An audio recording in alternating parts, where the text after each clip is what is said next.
Hello students, welcome to the e-learning of Learners Academy English School. Hope you all are safe and healthy. Today we are going to start chapter 1 of Organization of Commerce and Management. Before starting with the subject, let us understand what is the meaning of Organization of Commerce and Management. As this subject is new for all of you, so let us understand what is this about. Commerce.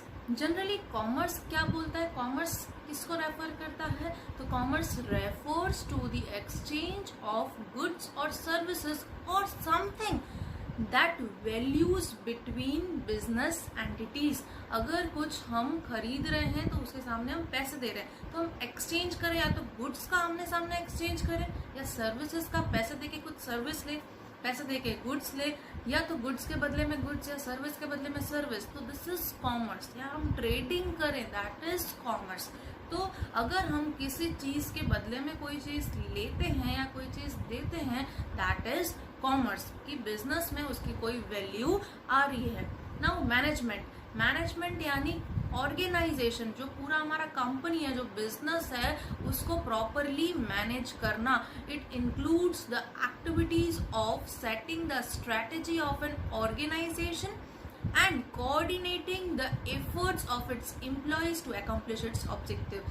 तो business में जो भी objectives बनते हैं, जो भी target set होते हैं, उसको कंप्लीट करने के लिए हमको एम्प्लॉयज से काम कराना पड़ता है. तो एम्प्लॉयज के साथ कोऑर्डिनेशन रखना और उनसे काम करवाना प्रॉपरली, ताकि हम हमारे सेट टारगेट्स को टाइम पे कंप्लीट कर सकें.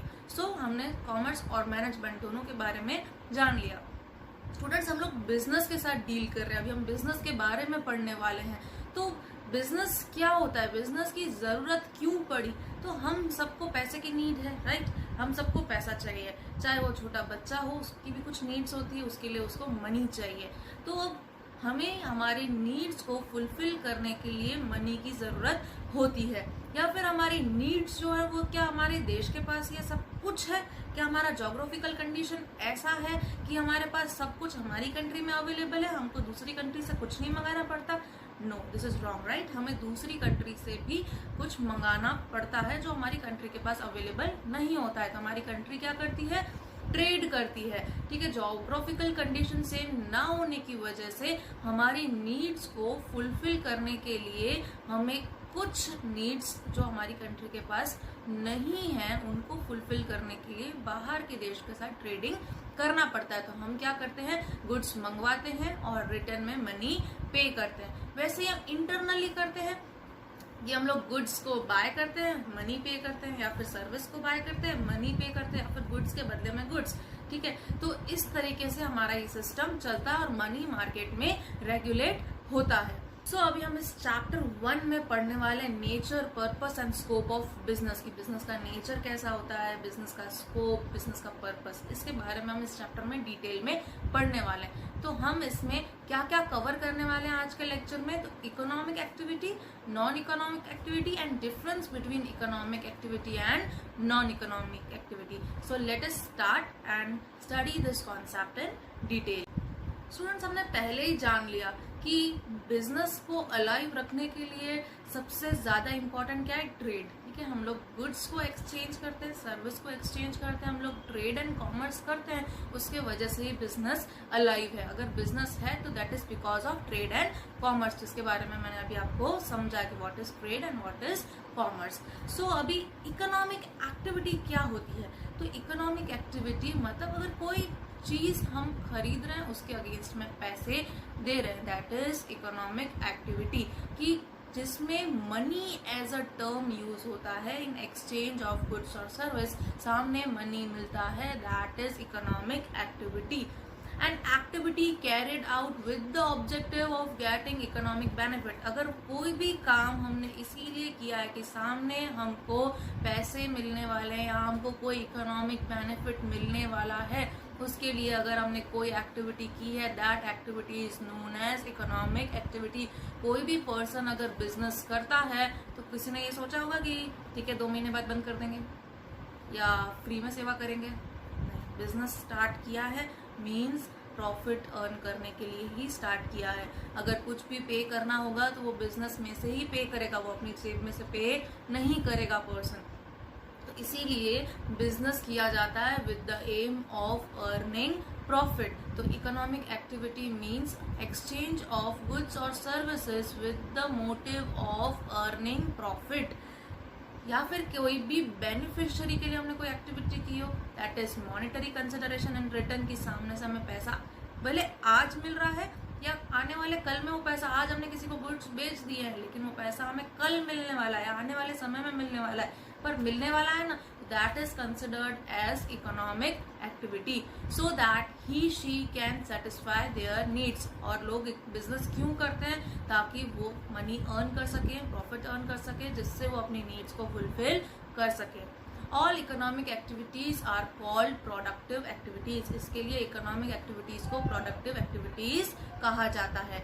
It also refers to the activities perform for earning livelihood. ऐसा भी बोला जाता है कि ये एक्टिविटीज इसीलिए की जाती हैं ताकि हम लोग हमारी जीवन शैली को अच्छे से जी पाए, हम लोग हमारी लाइफस्टाइल को रन कर पाए, हमारी लाइवलीहुड को जी पाए। इसीलिए क्योंकि जीने के लिए मनी इज इम्पॉर्टेंट, इसी के लिए इकोनॉमिक एक्टिविटी की जाती है। अब एग्जाम्पल्स देख ले तो फार्मर्स अगर फूड ग्रेन्स ग्रो करता है तो सेलिंग के लिए, ताकि वो सेल करके उससे मनी कमा सके और मनी से वो अपनी नीड्स को फुलफिल कर सके। क्योंकि फार्मर अगर ग्रेन्स ग्रो कर रहा है तो क्या उसको सिर्फ ग्रेन्स की जरूरत है? क्या उसको दूसरी नीड्स नहीं है? क्या उसको दूसरा कुछ नहीं चाहिएगा अपनी लाइफस्टाइल को जीने के लिए?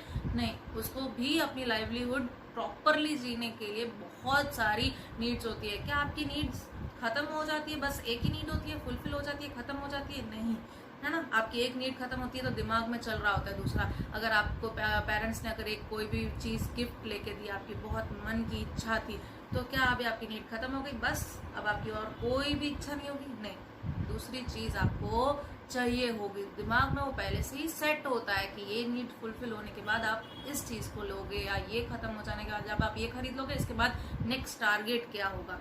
आपके खाने में भी ऐसा होता है, आप बाहर जाते हो तो फूड देखते हो तो आपको क्रेविंग होती है कि ये भी खाओ और वो भी खाओ, उसमें से आप एक चीज ऑप्ट करते हो कि आज आप ये खाओगे, तो नेक्स्ट फिक्स होता है ना कि नेक्स्ट टाइम आप आओगे तो आप ये खाओगे।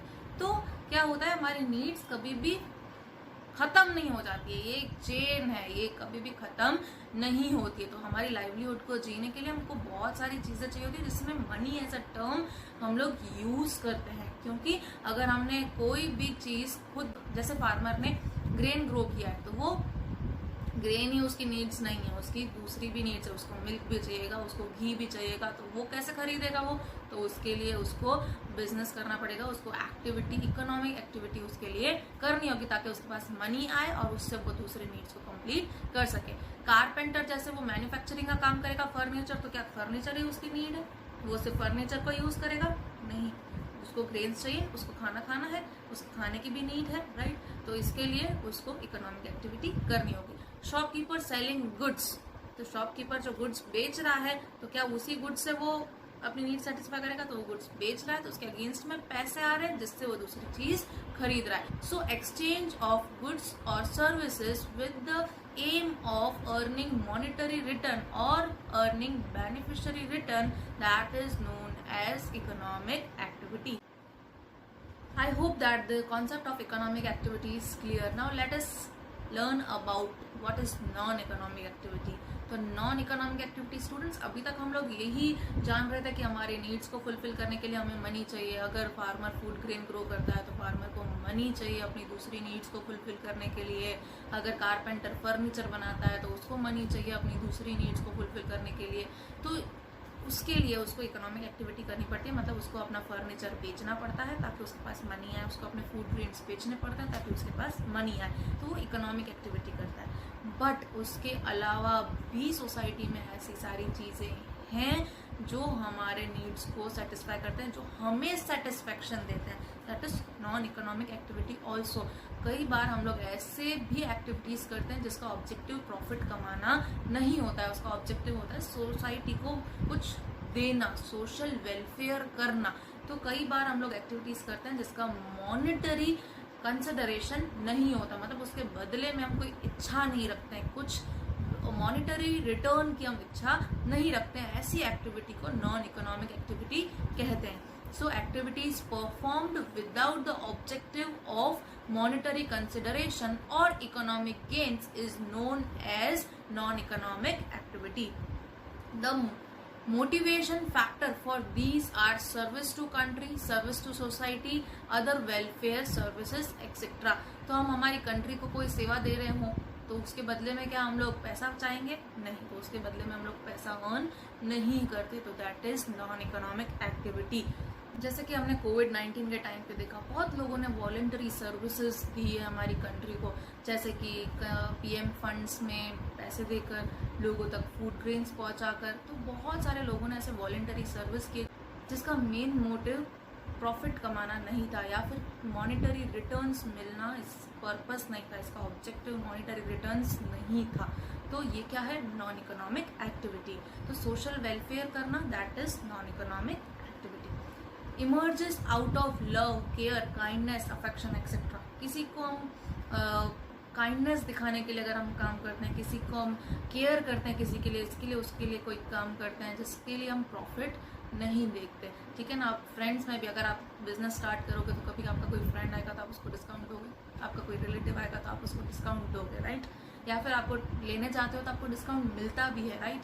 तो कई बार ऐसा होता है कि हम लोग बिजनेस करते समय भी कई बार मॉनेटरी रिटर्न्स हमारे ऑब्जेक्टिव नहीं होते हैं.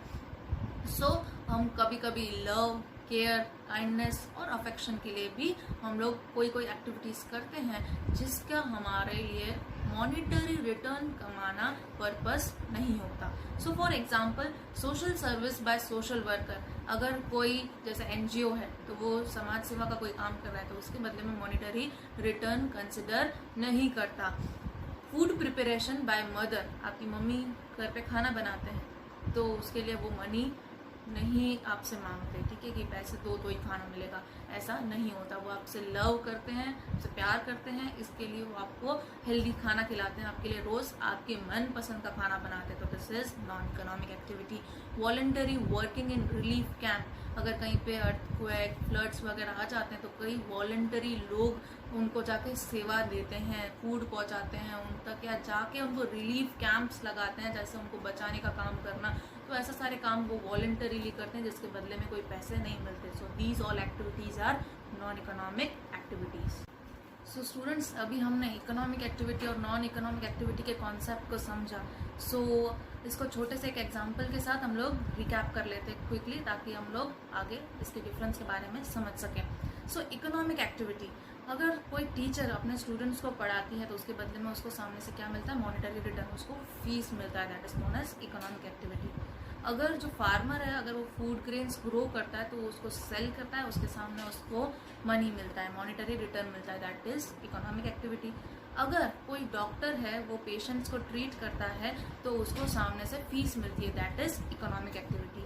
वेयर एज वही मदर अगर अपने बच्चे को पढ़ाती है तो क्या उसके लिए वो फीस चार्ज करती है? नहीं, तो that is non economic activity. अगर वही फार्मर्स वही ग्रेन्स अपने घर पर लेके आता है कुक करने के लिए, खाने के लिए, सो वो जब घर पे कंज्यूम करते हैं तो उसका कोई भी वो पैसा चार्ज करता नहीं है. वहीं डॉक्टर अगर अपने ही फैमिली मेम्बर्स को, अपने ही मदर फादर को, या फिर अपने ही बच्चे को या अपनी वाइफ को अगर वो ट्रीटमेंट देता है तो उसके बदले में कोई फीस चार्ज करता नहीं है. सो ये सारी एक्टिविटी क्या हुई? Non economic activity. I hope कि आपको इकोनॉमिक एक्टिविटी और नॉन इकोनॉमिक एक्टिविटी समझ में आया. So let us understand the difference between economic activity and non economic activity. Difference between economic and non economic activity. First point, objective. Economic activity का objective क्या होता है? Economic benefit कमाना, monetary returns earn करना इसका main objective होता है. Whereas non economic activity का मेन ऑब्जेक्टिव क्या होता है? सोशल वेलफेयर करना, समाज सेवा करना. सेकेंड, एक्सपेक्टेशन क्या होती है? तो प्रॉफिट अर्न करना, सैलरी अर्न करना, फीस अर्न करना, या फिर हमारे वेल्थ को बढ़ाना, ये उसका एक्सपेक्टेशन होता है. Whereas non economic activity का एक्सपेक्टेशन क्या होता है? सिर्फ और सिर्फ सर्विस देना या फिर लोगों का वेलफेयर करना. थर्ड, इकोनॉमिक एक्टिविटी का क्या टाइप होता है? तो इकोनॉमिक एक्टिविटी 3 टाइप की होते हैं जो कि हम आगे डिटेल में अभी पढ़ने वाले नेक्स्ट वीडियो में. दैट इज बिजनेस, प्रोफेशन और एम्प्लॉयमेंट हम ये डिटेल में पढ़ेंगे। Whereas non economic activity का कोई टाइप नहीं होता है, वो हर तरीके का काम करते हैं। Fourth, risk and uncertainty. जहाँ पे पैसे से बात जुड़ी होती है वहाँ पे रिस्क होता ही है, कभी भी कुछ भी हो सकता है, कभी भी लॉस हो सकता है। जब प्रॉफिट हो सकता है तो लॉस भी हो सकता है, तो यहाँ पे रिस्क हमेशा बना रहता है। तो नॉन इकोनॉमिक एक्टिविटी में कोई रिस्क नहीं होता। क्यों? क्योंकि वहाँ पे सिर्फ समाज सेवा, सिर्फ देने के लिए काम कर रहे हैं, कुछ भी रिटर्न में एक्सपेक्ट नहीं कर रहे हैं, इसके लिए वहाँ कुछ रिस्क नहीं होता है। इकोनॉमिक एक्टिविटी में रिस्क होता है। So students, our today's session ends here. I hope the concept was clear and you understood it properly. So students, stay tuned, stay healthy. Thank you.